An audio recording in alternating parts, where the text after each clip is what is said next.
Welcome back. And in your top business story, accounting for 15% of the UAE's GDP, the country's aviation and aerospace industry soared to new heights with the latest and most advanced aircrafts being introduced for the first time in the Middle East region at the Dubai Heli Show. Now in its fifth edition, the three-day Helicopter Technology and Operations Exhibition opened its doors today to the world's leading helicopter manufacturers who have signed deals with both the UAE Armed Forces as well as Abu Dhabi Aviation. With a strong focus on the military, homeland security and civil defense sector, in addition to the air medical and rescue sectors, the region could choose to invest in jets capable for civilian missions or for humanitarian efforts. UAE Minister of Economy, His Excellency Sultan bin Zayed Al Mansouri, said that the aviation industry in the Emirates is priority, adding that the introduction of the Hawker Pacific's Bell 429 today will push the country's armed forces forward. Aviation is a priority for us here in the UAE, and it has contributed quite highly to the GDP of the UAE. It almost close to 15%, this including across the hospitality and aviation altogether, into the GDP of the UAE. Now, we have also taken the factors of how we can solidify this position by creating an industry over here that supports this kind of products.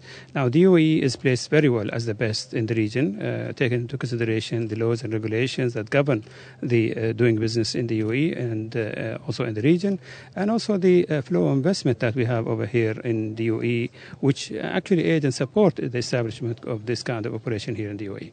Well, I think that one of the reasons is it's very easy to do business here. You know, the UAE particularly is one of those countries that is very good with companies, especially global companies. And this is the region that generally has the most helicopters for us. So offshore oil is one that actually really is our main focus. And the 412, which is the Bell helicopter that's mostly used offshore, has been very successful in the area. The people here have the will and, of course, they have the financial backing to be able to carry that out. In 2010, the UAE Air Force signed a deal with Sikorsky Aircraft Corporation to deliver 60 Black Hawk utility helicopters worth an estimated $300 million. Meanwhile, Team Seahawk, comprising of Sikorsky, Lockheed Martin and the US Navy, today showcased their latest MH-60R and MH-60S aircrafts. The deal was for 60 aircrafts. It was in two sets of models. It was 20 L models of the Black Hawk and 40 M models. And the 40 M models, we have started delivery, and we are going to continue delivery over the next year or so. When you look at the UAE or the entire region that you look at, it is more a question of modernization. And how much are they prepared to? It's any economist's guess in terms of you take the percentages of GDP and how they were doing in the past and how they're going to continue to do in the future. Now, within that, you look at the mix that the aerospace and aircrafts are the largest proportion of these modernization efforts.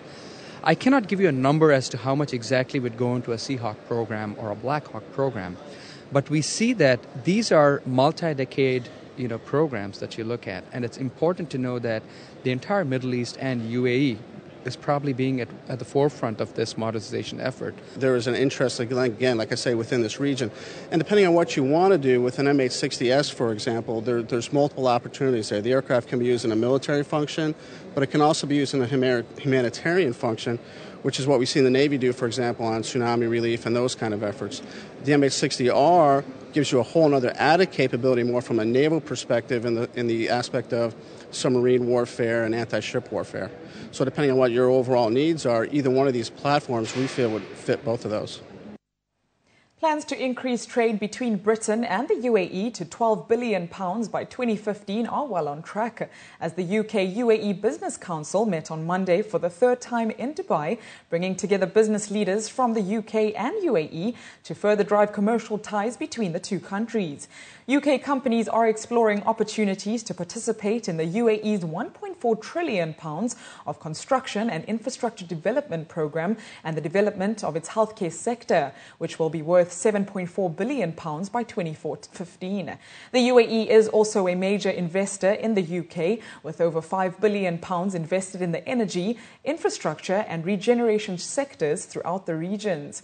The Business Council is co-chaired by Nasser Ahmed Al Suwaidi, Chairman of the Abu Dhabi Department of Economic Development, and Mr. Samir Brikho, CEO of AMEC. The Industry and Entrepreneur-led Business Council supports the UK and the UAE government's commitment to strengthening trade ties through the Joint Economic Council under the chairmanship of Lord Green of Hurst-Pierpoint, UK Minister of State for Trade and Investment, as well as His Excellency Sultan Al Mansouri. So with that, let's now take a closer look at the stock indices across the GCC.